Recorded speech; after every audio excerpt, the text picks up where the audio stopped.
Bueno, buenas tardes. Vamos justito de tiempo, así que si os parece, vamos a comenzar ya la controversia. En primer lugar, en nombre del doctor Ruiz Granel y yo, que somos los moderadores de la mesa, agradecer al comité organizador que nos hayan invitado a moderar esta controversia y centrar en 30 segundos el tema. Sabéis que el desfibrilador implantable normal, con cables, ha sido un avance tremendo en la ritmología, ha reducido la mortalidad total, la muerte súbita. Sin embargo, tiene una serie de inconvenientes, que es que lleva un cable, o dos, o tres, dentro del corazón, y estos cables pues, pueden producir descargas inadecuadas, pueden infectarse, pueden tener perforaciones, pueden tener complicaciones agudas, complicaciones crónicas, luego hay que retirarlo. Hace unos años se diseñó ya un desfibrilador sin cables, enteramente subcutáneo, que tiene esa posibilidad, el no tener que meter cables intracardíacos. Al no tener cables, no puede estimular ni puede resincronizar. La pregunta, que es la controversia que vamos a tocar, es si hacer o no implantar un desfibrilador enteramente subcutáneo a pacientes que no necesiten estimulación cardíaca o resincronización. A favor de esta posibilidad, el doctor Miguel Ángel Arias, del Hospital Virgen de la Salud de Toledo, nos va a hablar cuando quiera.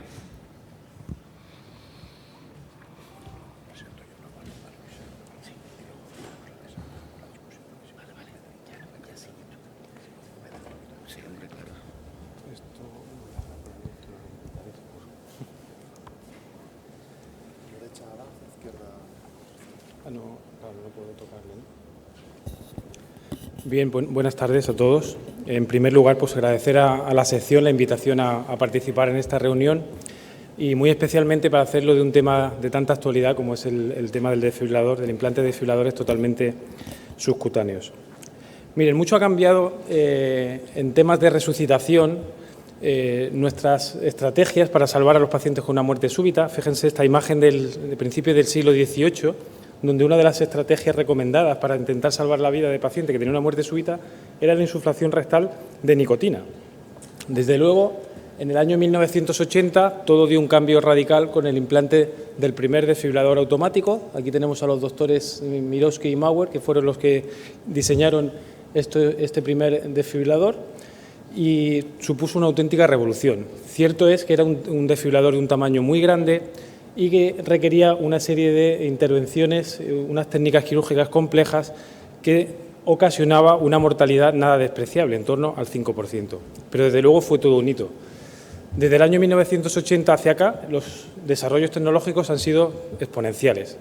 Y así pues nos encontramos con los desfibriladores convencionales contemporáneos, que han reducido muchísimo su tamaño y han incorporado cables que ponemos en el corazón de forma endocárdica, lo cual nos permite un implante muchísimo más sencillo. La técnica quirúrgica pues nada tiene que ver con las que vimos anteriormente, y el hecho de tener además un cable endocárdico pues nos permite poder tratar a nuestros pacientes que además necesiten función de marcapasos con estos desfibriladores, y además hoy día también tratar a muchos pacientes, pues darles el beneficio de la terapia de resincronización cardíaca, y muchos de ellos incluso podemos tratarles muchas arritmias por reentrada con las terapias de estimulación antitaquicardia. Donde no existe prácticamente controversia es en el beneficio del desfibrilador implantable, fruto de múltiples estudios aleatorizados, multicéntricos, tanto en prevención primaria como prevención secundaria. Entonces, ¿por qué diseñar, por qué esta idea de desarrollar nuevos sistemas de desfibrilación, como es el desfibrilador subcutáneo? Pues fundamentalmente porque los sistemas endovenosos pues, distan de ser ideales y, como ha dicho el doctor Pedrote, pues se acompañan de complicaciones. Las primeras complicaciones ocurren en el momento del implante y algunas de ellas pueden ser bastante graves. Cierto es que también la mayoría de las complicaciones se pueden resolver de forma relativamente sencilla, y se asocian, la frecuencia de complicaciones pues va a ir muy relacionada con el tipo de dispositivo que pongamos. Desde luego, poner 3 cables siempre va a ser más riesgo para complicaciones que 2 cables y más que 1. Y lo que es más importante, como les reflejo en este registro de más de 3.000 pacientes canadienses, es que, aunque resolvamos muy fácilmente la mayoría de las complicaciones, estas se asocian a mortalidad, tanto de forma aguda como a medio plazo. Y esto es muy significativo. Otro de los grandes problemas de estos cables es que tienen una tasa de disfunciones muy alta. Y este es un tema de muchísima actualidad, como todos saben, a raíz de varios avisos de seguridad de varios modelos concretos que todos conocemos, pero quitando incluso esos 2 modelos que han sido más problemáticos, la tasa de disfunción de cables se estima que puede ser de hasta el 20% a los 10 años. Y esto es una fuente de problemas inacabable para los pacientes, desde terapias inapropiadas, revisiones quirúrgicas, mortalidad, etcétera. De tal manera que si implantamos un desfibrilador a una persona muy joven, pues prácticamente va a ser inevitable que a lo largo de su vida tengamos que hacer algún recambio, 1 o 2 de esos cables, con las consecuencias que ello lleva. El hecho de ser un sistema transvenoso, pues hace que las infecciones, que son otro de los grandes problemas de estos sistemas, pues sean un problema realmente grave. No son nada infrecuentes, también se relacionan, aparte de las características de los pacientes, con el tipo de dispositivo que pongamos, también muy relacionadas con las revisiones quirúrgicas, muchas de ellas también en relación a problemas de los cables, de las disfunciones de cables, como hemos visto, y sobre todo hay que tener en cuenta que nos obligan, por ese contacto con el corazón, a tener que retirar el sistema y, independientemente de si realmente hay infección del sistema vascular o no, se asocian a una mortalidad bastante importante. El tema de tener que extraer los cables, tanto por infecciones, que hay consenso hoy día, que realmente la mejor estrategia, aparte de la antibioterapia, es que realmente hay que extraer ese sistema, y problemas de disfunciones estructurales de los cables, las extracciones, hemos mejorado muchísimo nuestras técnicas, nuestras herramientas, nuestra experiencia es mucho mayor, pero también nos producen una serie de complicaciones, incluida la de la muerte, que no tenemos que olvidar. Les muestro, por ejemplo, el último paciente propiamente de nuestro centro a la que se le ha tenido que retirar un sistema, una infección tardía exclusivamente de la bolsa del dispositivo. Parte de la izquierda era su implante inicial y la parte de la derecha el resultado final. Aparentemente pues hemos puesto solamente un sistema por el lado derecho, pero si se fijan el alambre nos denota que el paciente tuvo una perforación muy grande, estuvo a punto de fallecer en quirófano, se tiró más de 2 meses ingresado. Después de la esternotomía, complicaciones secundarias y la hemos visto últimamente, pero ya digo, siempre tendremos presente esta complicación para ver cuál es la supervivencia de este paciente.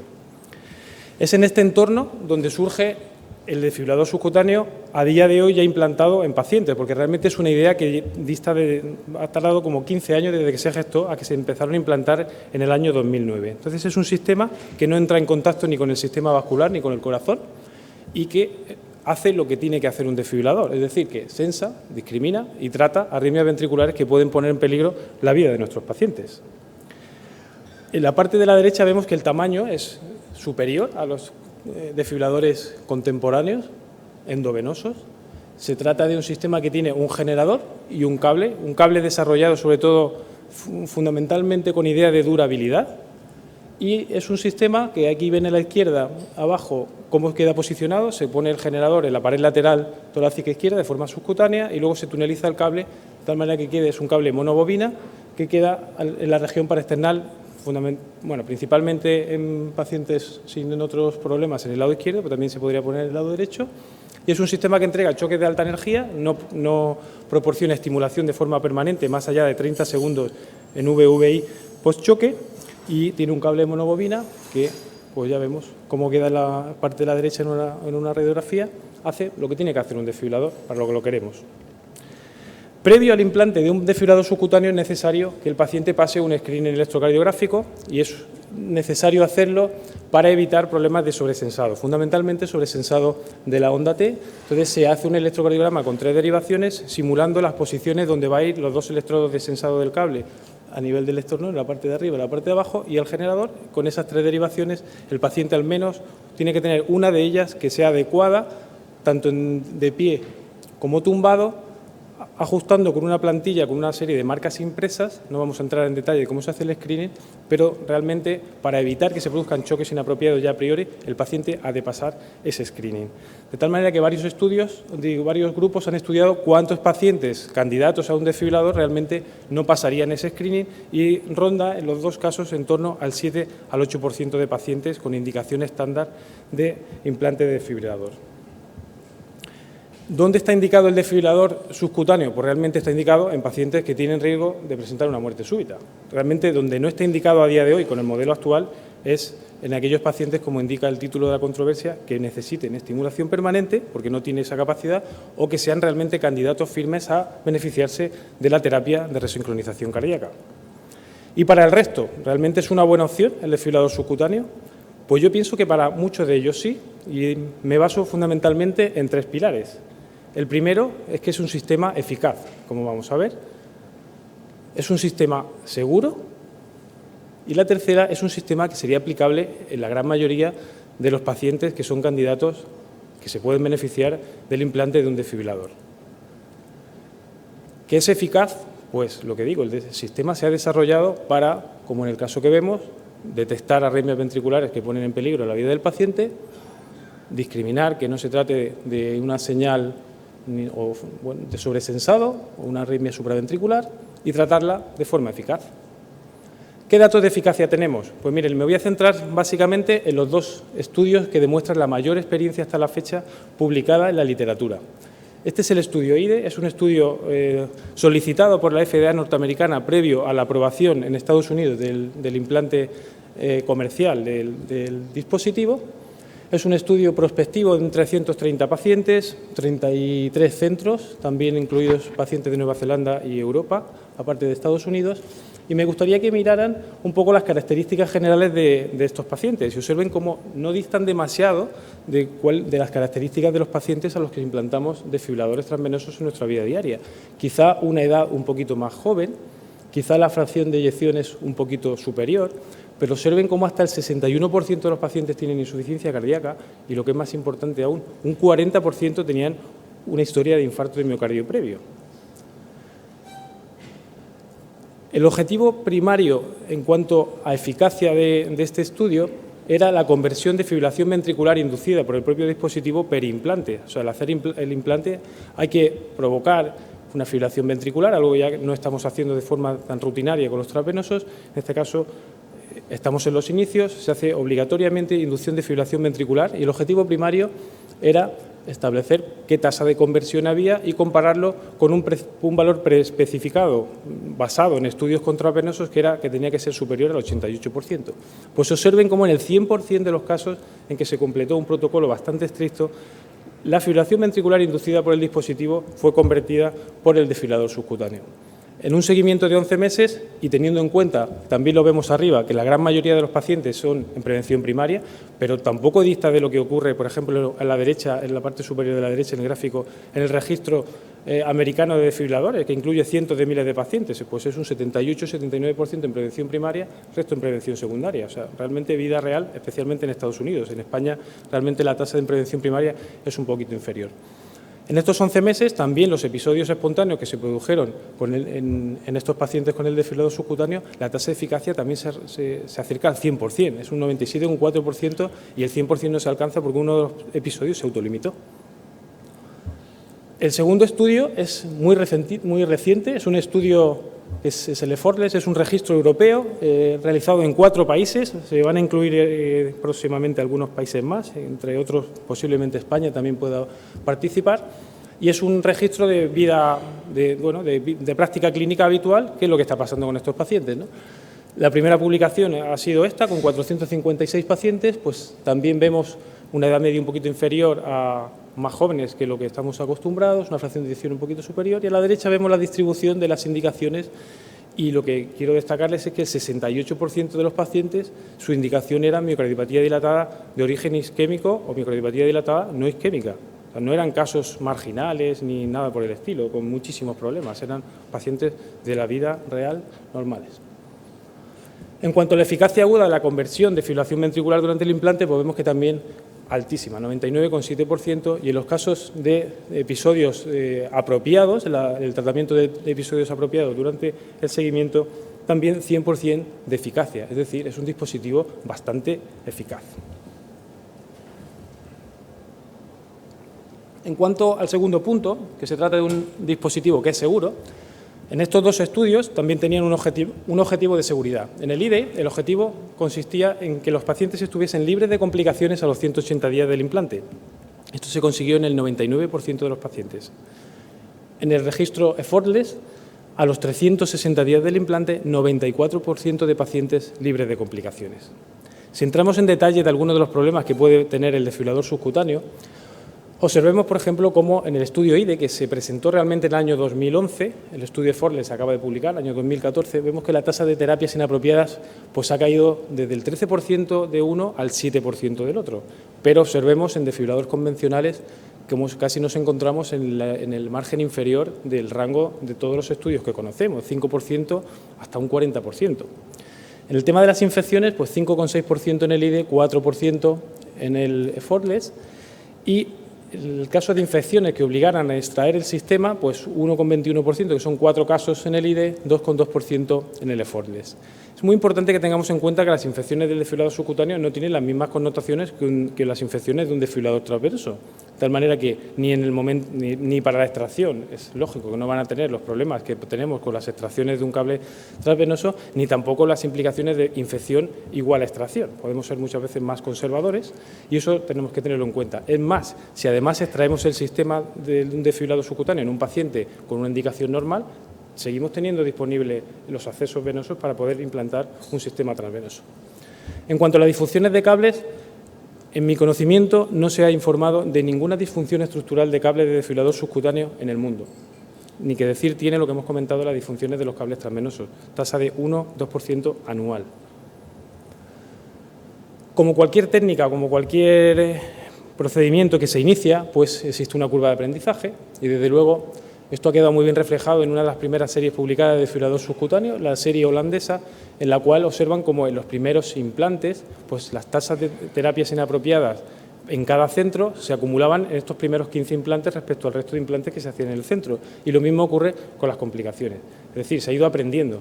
El tema de las terapias inapropiadas es que estamos aprendiendo cómo programar realmente mejor el desfibrilador subcutáneo y, por otra parte, sabemos mejor cómo preparar el campo quirúrgico, hemos mejorado la técnica de implante y eso hace que realmente la tasa de complicaciones vaya disminuyendo.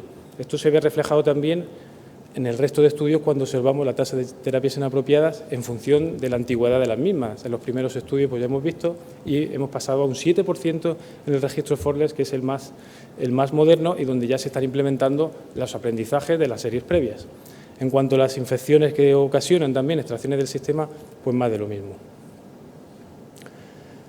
El tercer punto fundamental, pilar fundamental para pensar lo que yo estoy defendiendo, es que realmente es aplicable a la gran mayoría de pacientes con una indicación de desfibrilador. Y esto incluso ante la ausencia, o sea, contando con la idea de que el desfibrilador subcutáneo no puede proporcionar estimulación permanente. Ya aprendimos, además, en estudios de desfibriladores, que realmente si el paciente no necesita estimulación, no le estimulemos. Esto lo aprendimos en el estudio David, eso es algo que además es especialmente deleterio en pacientes como los que implantamos desfibriladores mayoritariamente, que tienen disfunción sistólica del ventrículo izquierdo y que empeoramos la insuficiencia cardíaca y aumentamos la mortalidad. O sea, si realmente no necesitamos estimulación, no los estimulemos. Pero una vez que un paciente no tiene necesidad de estimulación, le implantamos un desfibrilador, realmente, a pesar de que en el implante no tenga indicación, ¿cuántos de ellos van a necesitar estimulación a lo largo del seguimiento? Pues miren, 4 estudios han intentado abordar este tema. El MVP es uno de ellos, que compara AAI y DDD versus backup de VVI a 40 latidos por minuto. Y fíjense que a lo largo del seguimiento, unos 2 años de seguimiento medio, solamente el 5% de los pacientes tuvieron una indicación clase 1 de necesidad de estimulación permanente, que es encima superior a lo que se observó en el estudio que antes les presenté, el estudio David, que es del 4%, e incluso inferior a la estimación que se ha hecho en el SCAD-HEFT, que no llega ni al 3% de los pacientes que necesiten estimulación permanente a 5 años. Pero es que además la estimulación antibradicardia es fuente de problemas también. Y esto ha quedado muy bien reflejado en trabajos como este de Michael O'Sweeney de Boston, en el que observa que sobre más de 1.000 pacientes, 1.356, incluidos en varios estudios de desfibriladores transvenosos, Gran parte, hasta un tercio de los episodios de terapias apropiadas que se registraron en este dispositivo y se analizaron, empiezan consecuencias corto, relacionadas con los algoritmos de estimulación antibradicardia. Es decir, que se establece una relación muy clara, relación causal, entre un extrasístole ventricular y un estímulo post-estimulación. No perdamos de vista esto. Y por rizar el rizo sobre el tema de la resincronización cardíaca, pues sabemos que beneficia muchísimo a determinados grupos de pacientes, pero igual hay pacientes que les estamos tratando con algo que realmente no necesitan. Y aviso para navegantes, este es un análisis reciente del MADIS-CRT, en el que observamos que efectivamente en pacientes que tienen un bloqueo típico de rama izquierda, a la izquierda, el beneficio de la resincronización pues es superior al que obtenemos si ponemos sobre un desfibrilador sin resincronización. Pero ojo con aquellos pacientes que no tienen un bloqueo de rama izquierda típico. Es que el beneficio del desfibrilador se ve mermado por los problemas de la propia resincronización, de tal manera que estamos disminuyendo el beneficio de haberle implantado exclusivamente un desfibrilador sin más, que es lo que nos hace, por ejemplo, el desfibrilador subcutáneo. Y también, pese a que solo trate, el desfibrilador subcutáneo solo trata mediante choque, no tiene estimulación antitaquicardia.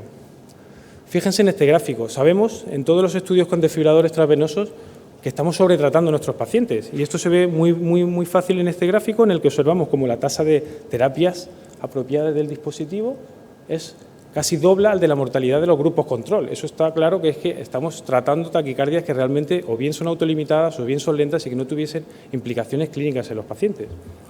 Y esto queda muy bien reflejado en estos nuevos estudios que están dándonos otra visión de cómo programar los dispositivos basados en largos tiempos de detección y zonas de detección muchísimo más agresivas. Fíjense que no solo se disminuye la tasa de terapias apropiadas y terapias inapropiadas con esta nueva forma de programación, aumentando de forma no significativa la tasa de síncope, sino que, fundamental, disminuye la mortalidad de nuestros pacientes. Esta es la forma de programación que se hace con el desfibrilador subcutáneo. Algunas palabras sobre la estimulación antitaquicardia. Pues efectivamente es una forma eficaz de tratar muchas arritmias por entrada, pero observen que si aumentamos los tiempos de detección de del desfibrilador, la eficacia de la estimulación antitaquicardia baja prácticamente a la mitad. Pero es que además en prevención primaria, que son la mayoría de los implantes de desfibrilador que hacemos, hasta un tercio de ellos, las arritmias ventriculares empiezan con fibrilación ventricular de forma directa, que tampoco tiene ningún beneficio la estimulación antitaquicardia.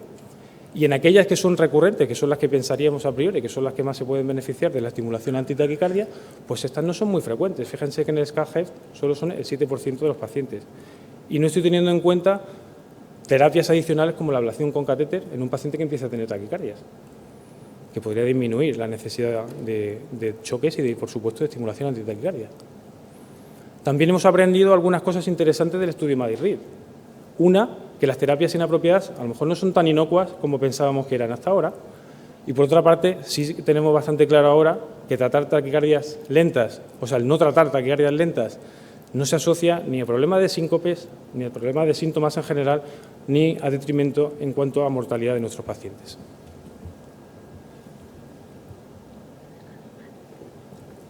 Llegados a este punto, y para finalizar, diríamos entonces cuántos pacientes de nuestra práctica clínica real se benefician, podrían ser candidatos a recibir un desfibrilador subcutáneo. Pues en este bonito trabajo del grupo de Leiden, pues analizan de forma retrospectiva, y esto nos puede dar una aproximación con todas las limitaciones que pueda tener, los implantes desde el año 2002 a 2011, es un centro de un altísimo volumen de actividad, y ven cuál es la aplicabilidad de un desfibrilador subcutáneo a lo largo del seguimiento en los pacientes a los que se le han implantado el desfibrilador. Realmente excluyen inicialmente a aquellos que son candidatos le ponen un resincronizador o tienen indicación de estimulación permanente y del resto consideran que van a seguir siendo candidatos a un desfibrilador subcutáneo siempre que no desarrollen una indicación de estimulación permanente a lo largo del seguimiento, que no se tenga que hacer una actualización a terapia de resincronización cardíaca ni que presenten algún episodio de taquicardia ventricular tratada eficazmente con estimulación antitaquicardia. Pues fíjense que a los 3,4 años el 66% de los pacientes siguen siendo potenciales candidatos a recibir un desfibrilador subcutáneo. Y si vemos un poquito la gráfica, realmente lo que más ha penalizado esta caída del 100 al 66% es la estimulación antitaquicardia. Y fíjense los años en los que estamos hablando, 2002, 2011, cuando nuestra forma de programar nada tiene que ver con la del metaanálisis que les acabo de mostrar. Poníamos zonas muy lentas, estamos sobretratando muchísimo a nuestros pacientes, de tal manera que ese 66% probablemente subiría considerablemente. En fin, para concluir, algo sencillo. Yo diría que podría implantarse el DAI subcutáneo en la mayoría de los pacientes que no necesiten estimulación o terapia de resincronización cardíaca. Muchas gracias.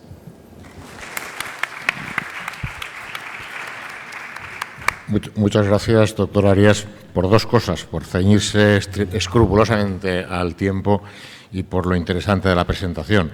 A continuación, la doctora Luisa Pérez, del Complexo Hospitalario Universitario da Coruña, va a intentar defender la opción de que este mundo wireless todavía no es para todos los pacientes. Así avanzamos, así retrocedemos. Buenos días. Inicialmente yo quiero agradecer al doctor Juan Leal y a los organizadores de la reunión el que me hayan invitado, que me hayan puesto una sesión que realmente ya está resuelta por mi primer ponente y a la vez oponente de posturas, pero es que realmente vamos a mirar una misma moneda desde dos caras y él la ha mirado primero y ha dado bastante una visión general de lo que puede dar de sí el DAI subcutáneo.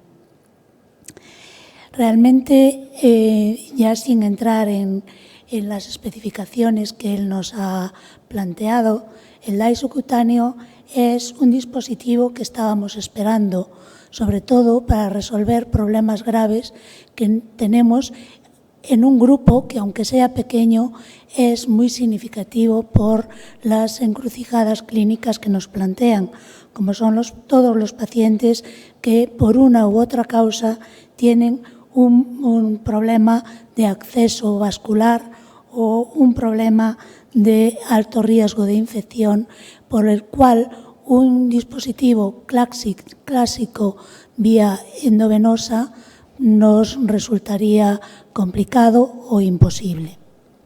Dicho esto, que es como darle la bienvenida a una nueva tecnología que, por supuesto, se merece el voto de confianza y la expectativa de mejora, yo debo defender aquí que estamos al debut y, por lo tanto, debemos ser prudentes. La primera llamada de prudencia nos la plantean los organismos sanitarios, que nos han presentado unas autorizaciones, nos han acotado aquellas situaciones en las que sí podemos y debemos pensar en el DAI subcutáneo para nuestros pacientes, que son aquellos que necesitan un tratamiento para las taquicardias, pero que no tienen necesidad de estimulación antibradicardia, que no tienen taquicardias ventriculares incesantes y que no tienen TVs recurrentes que puedan ser subsidiarias del tratamiento con ATP. Dicho esto, nos vamos a referir al libro blanco de la ERA del año 2013, que resume la actividad del año 2012 en Europa. En ella vemos que Europa, como exponente del mundo entero, tiene una amplia experiencia y es una actividad ordinaria y consolidada el implante de DAI, que llega a ser un porcentaje muy alto dentro de la población europea, que en España es del 79 por millón de habitantes y en Alemania, por ejemplo, es de 326 por millón de habitantes año. En esta actividad todavía no se contempla el DAI subcutáneo dentro de las opciones de elección y de resumen de actividad en Europa. Sin embargo, en la encuesta ERA del año 2013, que es una encuesta realizada a 60 centros de toda Europa, entre los cuales hay algunos españoles, sí que nos dicen que el 40% de estos pacientes, el 43 en concreto, sí que han realizado implantes de desfibrilador subcutáneo, lo que quiere decir que, aunque estamos al debut, esto está aflorando como actividad ordinaria dentro de los grupos asistenciales de nuestro entorno. También al registro EFOR-LES, que ya ha nombrado Miguel, y que nos presenta lo que hacemos en Europa, nos habla ya de que los grupos están ampliando su indicación a todo tipo de indicaciones de desfibrilador. Pacientes desde la cardiopatía isquémica a las canalopatías, a las cardiopatías congénitas, y tanto en prevención primaria como en prevención secundaria. Todo esto quiere decir que se debe tener en cuenta, pero ¿cómo debemos tenerlo en cuenta? Mi propuesta, y además la defiendo razonablemente desde mi posicionamiento clínico habitual, es que hay que hacer una indicación personalizada.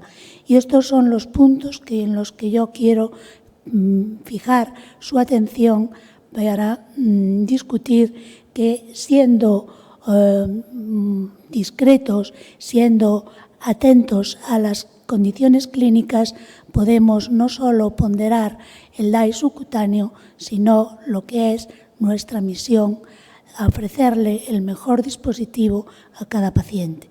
Las limitaciones que yo planteo son limitaciones relacionadas con las especificaciones físicas del dispositivo, las relacionadas con las capacidades técnicas y las ausencias relevantes que este dispositivo nos plantea. En cuanto a las especificaciones físicas, ya lo ha dicho Miguel, y yo lo pongo un poco más explícito, el generador es un generador de tamaño grande, tiene una duración corta, son 5 años, de los que se da como duración media, y tiene un electrodo único, único en el sentido de tamaño.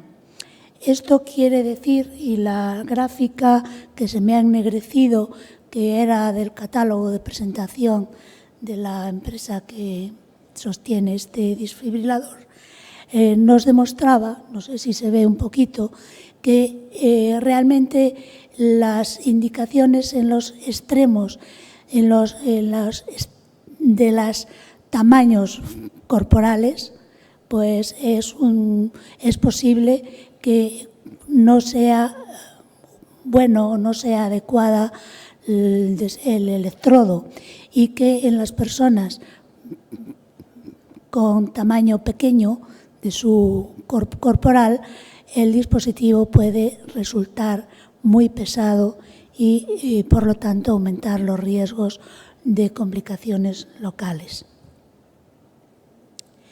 En cuanto a las especificaciones técnicas, pues es un dispositivo que podíamos considerar fantástico en cuanto que es prácticamente automático, pero a mi modo de ver es automático quizás en una época en que nosotros hemos aprendido a manejar los automatismos y a introducirle el sentido común clínico a esos automatismos. Entonces, en el DAI subcutáneo nos encontramos mermados de esa capacidad. No podemos decidir sobre la duración que va a tener la detección de un dispositivo y el retardo de la terapia que va a administrar. No podemos definir ningún parámetro de terapia a entregar ni de estimulación post-choque. Y lo que tenemos limitaciones en los rangos de frecuencias que podemos programar. No podemos programar terapias por debajo de 170 por minuto y bueno, tenemos 2 rangos de zonas de terapia que sí realmente nos van a servir para discriminar las arritmias más graves y más complicadas y las que estamos más convocadas a tratar, sobre todo después del MADI-RIT, pero en todo caso hay grupos de pacientes que quedarían fuera. Solamente podemos programar las terapias en on y en off y decidir cómo repartimos la barra de rangos de frecuencias entre las dos ventanas de detección y terapia automática que este aparato tiene. Estas serían los resúmenes de las funciones automáticas que tenemos en el dispositivo y los parámetros que podemos programar y las informaciones diagnósticas que nos da. Al lado he puesto una lista, que es mi lista, de parámetros, de limitaciones que entrañan todo esto. Me quería parar sobre todo en los que, justo una visión opuesta de la que ha dado Miguel sobre los parámetros del hecho de no tener terapias antitaquicardia, el hecho de no tener estimulación antibradicardia y el hecho de no poder tomar decisiones sobre criterios de detección ni el hecho de, por ejemplo, disponer de algoritmos de información adicional como son parámetros hemodinámicos o cargas arrítmicas, y el hecho de que en la era de la telemedicina todavía no tenga implementado la monitorización domiciliaria. La primera pregunta ¿es tan seguro el DAI subcutáneo como los DAIs transvenosos? La experiencia clínica con los estudios que están publicados nos dice que sí. La siguiente pregunta es, y respecto a su seguridad, bueno, pues indudablemente los estudios han demostrado, han publicado que hay más incidencia de choques inapropiados, de infecciones y de reintervenciones. Indudablemente esto para mí no es una ganancia y debo reconocer, como lo ha hecho Miguel, que estamos en los primeros estudios, estamos todos aprendiendo no solo a implantarlo, sino que también los propios fabricantes están aprendiendo a mejorar a mejorar el prototipo y, de hecho, no solo de toda esta confluencia, tanto del mejor manejo clínico y del implantador como de la tecnología del manufacturador, la verdad es que los choques inapropiados se han reducido porque han mejorado los algoritmos, han mejorado, por ejemplo, la técnica de muestreo de los patrones de normalidad que el dispositivo tiene. Todo esto ha mejorado, entonces estas referencias las debemos tener en cuenta como prudencia, pero no tenerlas como arma arrojadiza en contra de este dispositivo. Esta es el estudio el registro EFORLES, las complicaciones de terapias apropiadas e inapropiadas. Como vemos, casi hay tantas terapias inapropiadas como terapias apropiadas, y unas de las que se llevan la palma son pues defectos en la detección de señales por el propio dispositivo y los sobresensados de la onda T, que son los que traen de cabeza a este dispositivo.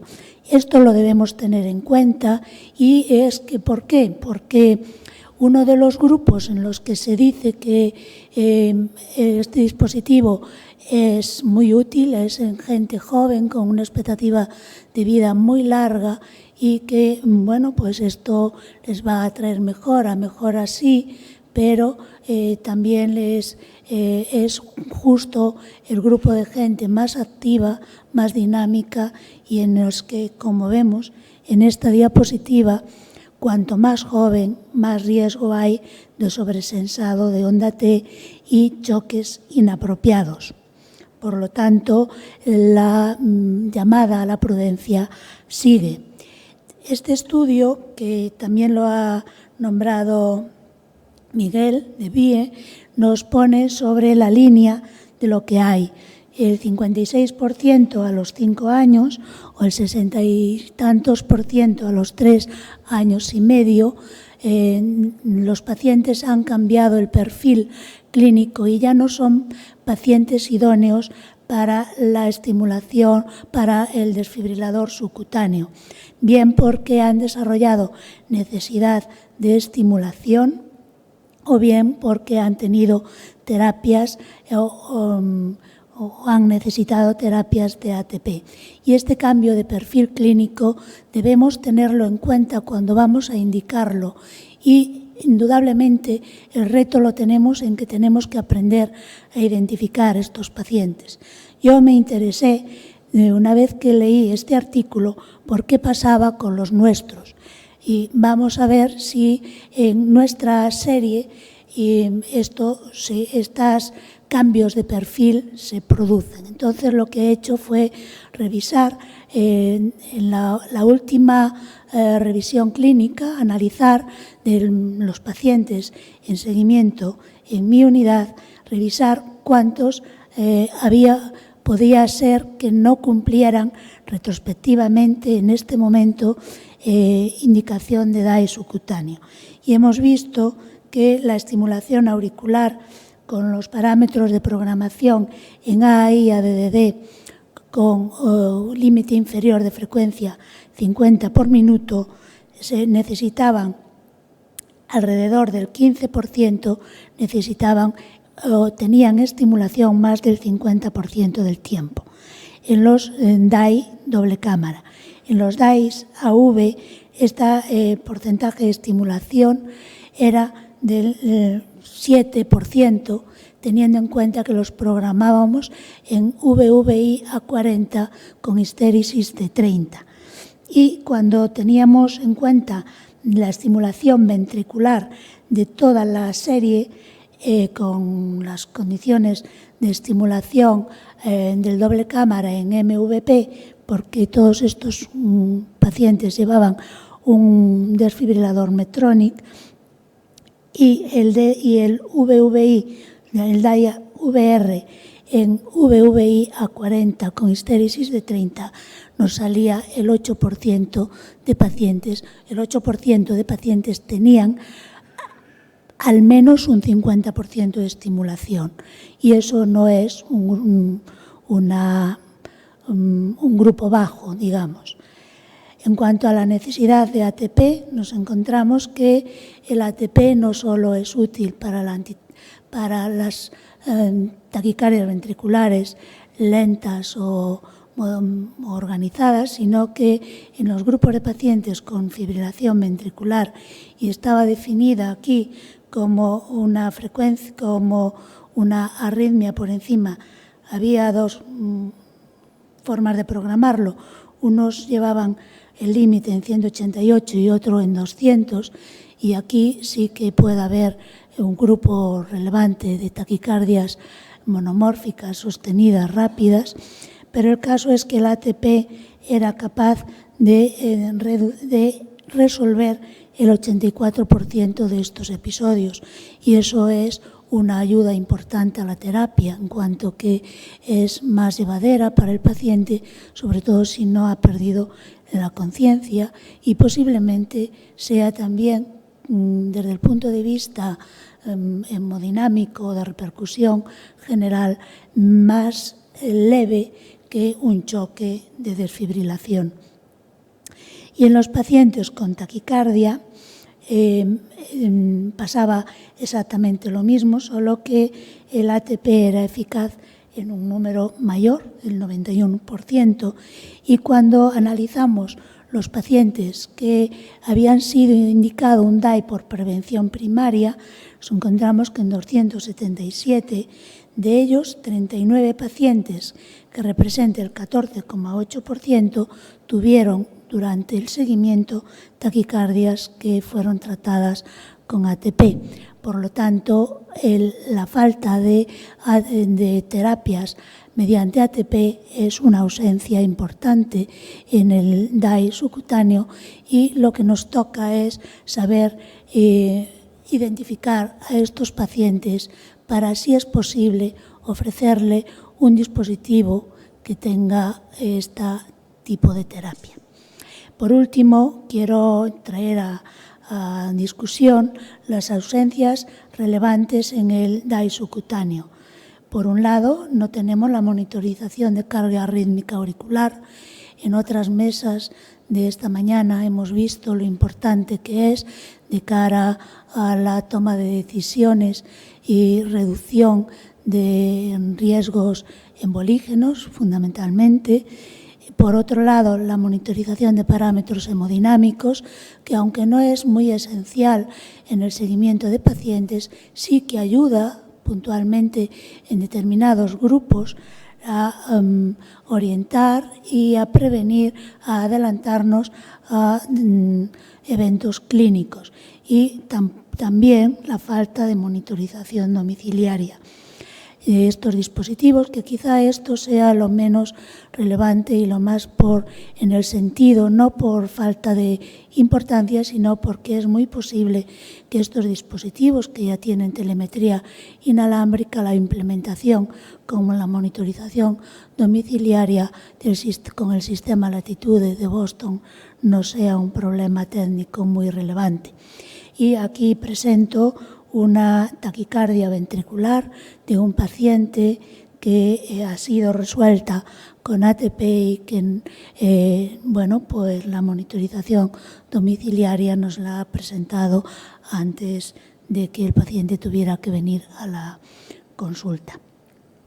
Y estas son las conclusiones: que el sistema del desfibrilador subcutáneo es eficaz en el tratamiento de las taquicardias ventriculares mediante choques de cardioversión, y esto es, yo creo, que un motivo de alegría y una gran innovación dentro del marco de los desfibriladores, pero que a día de hoy debemos ser prudentes en su indicación, porque el dispositivo es un dispositivo de elección en pacientes con problemas de acceso vascular, pacientes con riesgos de infección y con dificultades anatómicas, como son las malformaciones congénitas complejas o otros tipos de dificultades que nos permiten acceder al implante endovenoso, pero que hay una serie de pacientes, como son los pacientes jóvenes con canalopatías arritmogénicas, en los que es muy atractivo un sistema que se ha mostrado eficaz a la hora de tratar fibrilaciones ventriculares, que no accede al sistema venoso y que es de fácil implante y explante. Pues en este grupo, aunque es proclive al sí, debemos pensar en balancear el riesgo-beneficio, porque el tamaño de la prótesis es grande y estos pueden ser gente muy joven, la duración de la batería es baja y los vamos a someter cuando menos al doble de recambios que con el otro sistema, y en ellos la actividad física todavía no ha resuelto el riesgo de choques inapropiados por sobresensado de la onda T. En pacientes con un sustrato arritmogénico que predispone a presentar taquicardias sostenidas monomórficas, debemos evaluar el riesgo-beneficio que supone el no disponer de terapias antitaquicardia. Y en pacientes con edad avanzada o que reciben tratamientos con fármacos cronotrópicos y o dronotrópicos negativos, se debe valorar el riesgo de precisar estimulación antibradicardia a corto y medio plazo.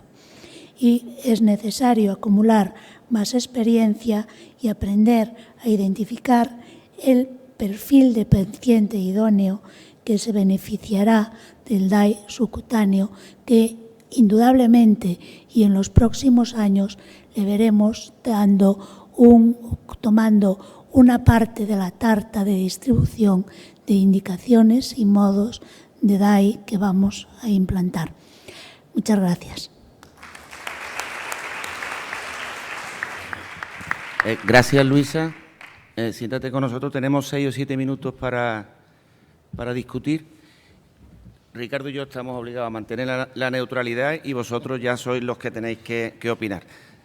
Lo que sí es cierto, y es una reflexión que yo hago, que yo creo que tenéis que compartir conmigo, es que en los últimos, los que ya llevamos mucho tiempo con el tema de los desfibriladores, hemos visto precisamente todo lo contrario. Empezaron los desfibriladores que eran abdominales, parches epicárdicos y lo que era un zambombazo puro y duro, y después se fueron sumando pues todos los el ATP, la estimulación antibradicardia, y se fueron recibiendo pues como grandes avances. Ahora lo que hay, si os fijáis, es precisamente lo contrario. Es decir, parece como si fuera, como decía Miguel Ángel, un efecto boomerang, y vamos al desfibrilador más sencillo posible, y en eso se fundamenta el DAI subcutáneo. Y si queréis, para abrir el turno de preguntas, el que quiera comentar algo.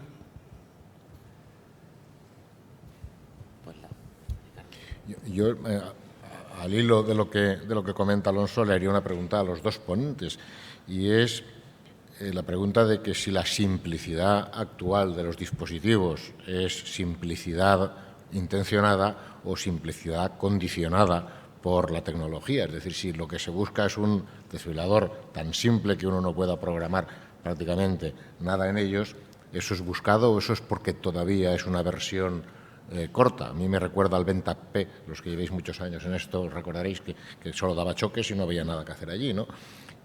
¿Qué opináis al respecto? Yo soy de tu línea. Yo creo, yo echo de menos el intervenir sobre participar en la programación del dispositivo, sobre todo en cuestiones sobre toma de decisiones de terapias, y conocer más a fondo información que a día de hoy estamos acostumbrados a recibir con los DAIs endovenosos. Bueno, yo tengo una opinión, una reflexión sobre el tema. Yo creo que, no sé qué política lleva la compañía propietaria ahora mismo del desfibrilador, pero creo que lo que se ha pasado, esto es una idea de hace 15 años y ha coincidido el implante en humanos, en el desarrollo comercial, en el momento que estamos asistiendo a todos estos estudios que han cambiado mucho la programación. De tal manera que yo creo que si esto no hubiese sido así, es probable que en esta primera versión, que es muy simple, la compañía estaría tratando de hacerle más complejo, añadirle muchas más cosas. Pero la impresión que yo tengo es que a la vista de todo lo que estamos asistiendo de forma de programar diferente, es probable que eso suponga un freno y digamos que el beneficio se está anticipando en el sentido de que, como yo decía un poco, ¿no?, en ese metaanálisis, todo lo que pasa malo en programar tal, es que es lo que ya tiene el desfibrilador subcutáneo. Pero yo creo que es una coincidencia, pero que probablemente lleve a la reflexión al fabricante en cuanto a qué implementarse o no, o tener cuidado en lo que realmente es útil. ¿Hay alguien que quiera comentar? Sí.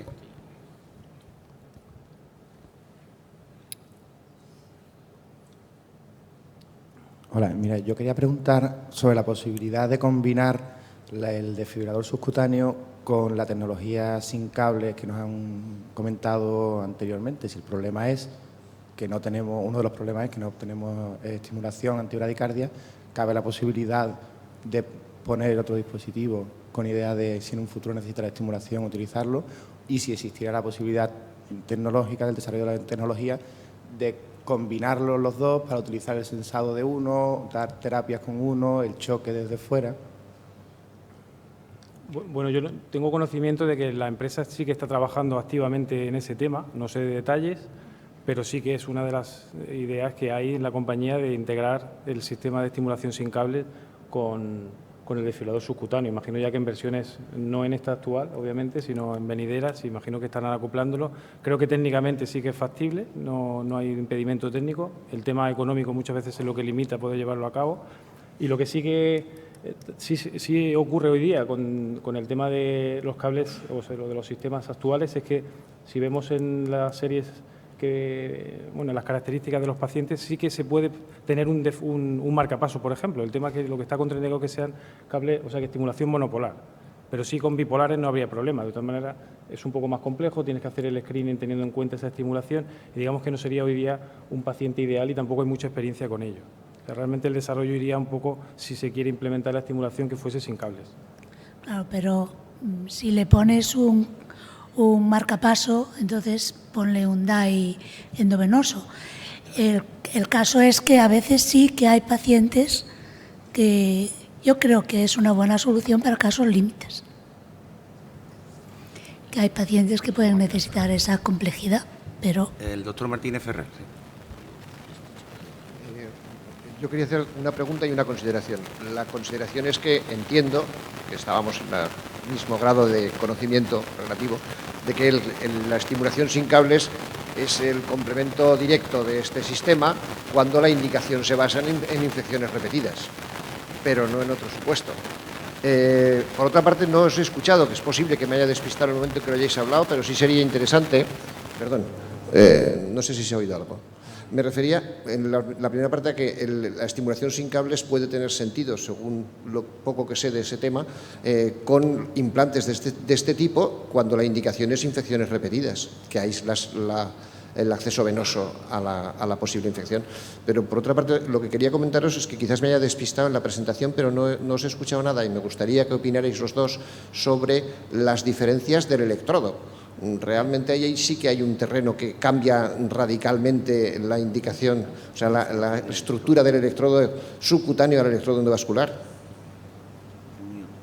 ¿Te refieres a la diferencia entre el electrodo subcutáneo y el endocavitario? Exacto. ¿Diferencias en cuanto a qué?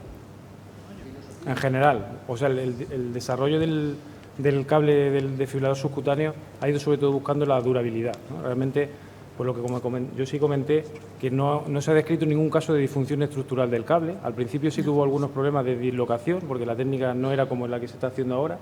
Ahora se fija a nivel paraesternal, se pone un manguito y se fija, pero realmente es un sistema, pues también evita, por ejemplo, lo que hemos aprendido con los cables de pequeño tamaño, los Fidelis y demás, los de pequeño tamaño, al final la contracción, los pacientes que más fracturas tenían eran los que tenían una función ventricular normal y se atribuye a que tienen una contracción vigorosa y eso, el latido continuo, pues es lo que los dañaba, ¿no? Entonces, por otra parte, este cable no tiene no hay que meterle guías, es mucho más sólido y realmente los fabricantes, yo no lo he hecho, no lo sé cómo va, pero realmente no hay ningún caso descrito y ellos pues realmente lo promocionan como un cable absolutamente de gran durabilidad y esa es la gran ventaja, es un cable monobobina, sencillo y los datos son los que son. Realmente es verdad que creo que se han implantado unos 3.500 en el mundo más o menos, pero es llamativo que algunos se están implantando del año 2009 y no hay ningún caso descrito de problemas con el cable, ¿no? Lo cual yo creo que es prometedor, ¿no?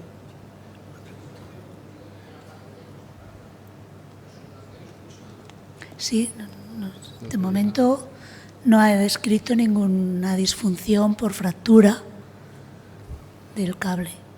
Es un cable filar, no tiene coil y que resiste no sé cuántas toneladas. Según dicen. Lo que es cierto es que, el número que hay, aunque es limitado, de implantes, es suficiente como para que se hubiera presentado alguna disfunción y es verdad que no están descritas, ¿no? Yo tampoco he encontrado, a pesar de que las he buscado con lupa, porque para mi posicionamiento en la mesa me iba bien conocer todas las dificultades. La última pregunta. Mi pregunta es para el doctor Arias, que es en concreto sobre el tipo de paciente que ha aludido la doctora Pérez, que son los pacientes con canalopatías. Son pacientes que inicialmente son muy atractivos para este dispositivo, ya que no van a necesitar estimulación y que tienen taquicardias polimórficas. Quería que me ilustrara sobre la experiencia de este dispositivo en ese grupo de pacientes, la posibilidad de sobresensado, de choques inadecuados por sensado de la onda T. Bueno, yo creo que todo ha ido cambiando mucho, ¿no? Por ejemplo, tenemos la serie británica. La serie británica se centró mucho en ese tipo de pacientes y realmente pues es uno de los que ha penalizado un poco, que eran muy jóvenes los que tenían sobresensado, pero más que fuesen jóvenes y activos, el problema venía que muchos eran canalopatías, y canalopatías muchas de ellas asociadas a alteraciones de la repolarización, ¿no? Los estudios que presenté sobre la idoneidad del screening electrocardiográfico, pues ya tenemos también algunos predictores que nos ayudan a saber qué pacientes van a no ser candidatos, y entre ellos, al final, por ejemplo, está la inversión de onda T en derivaciones del plano frontal que semejan las que va a ver el dispositivo, ¿no? Entonces, hemos aprendido también a programarlo de manera diferente, de tal manera que en las series que ya tenemos se han presentado ya terapias inapropiadas y se están publicando cómo se están resolviendo. Entonces, la forma que se está haciendo de programarlo, que ya se está haciendo una programación con el esfuerzo, no en reposo, porque a lo mejor pasa el paciente el screening y dice ya no va a tener, entonces ¿por qué luego tienen? Y es cierto que el sensado no va a ser igual en esfuerzo que en reposo. Entonces, realmente se están desarrollando una técnica de programación también que se hace en el esfuerzo, lo cual va a minimizar bastante a pacientes que al menos han pasado el screening. Hoy día, desde luego, la recomendación es que si no pasa el screening, no se le ponga. Realmente nadie ha estudiado ponérselo, obviamente, no, si ya se recomienda que no, si no pasa el screening no se lo va a poner a ver lo que le pasa. Entonces, directamente esos pacientes no se están estudiando. Pero en aquellos que están teniendo luego problemas, sí que se están reduciendo considerablemente, y ese es el hecho de por qué ha bajado tanto ya en el EFORLES la tasa de terapias inapropiadas, que un 7%, Luis ha presentado bien que realmente son casi las mismas apropiadas que inapropiadas. Pero eso es en términos absolutos, claro, eso es solamente un 7% de los pacientes, o sea, no son tantas las terapias inapropiadas, pero yo creo que yo ya he visto pacientes aquí implantados aquí en España que a priori no eran muy candidatos, han pasado el screening ahí un poco por los pelos y habrá que ver cómo va, pero vamos a implementarle ya lo que estamos aprendiendo, vamos a programarles en ejercicio y vamos a intentar minimizar esos problemas, pero yo creo que sí que son unos buenos candidatos siempre que pasen el screening. Bueno, estamos fuera de tiempo. Yo creo que en esta huida del cable queda claro que esto es un salto cualitativo y que el tiempo irá diciendo un poco la selección. Yo quisiera agradecer a los ponentes por la brillante exposición de sus temas y a todos ustedes por estar aquí hasta estas horas. Gracias.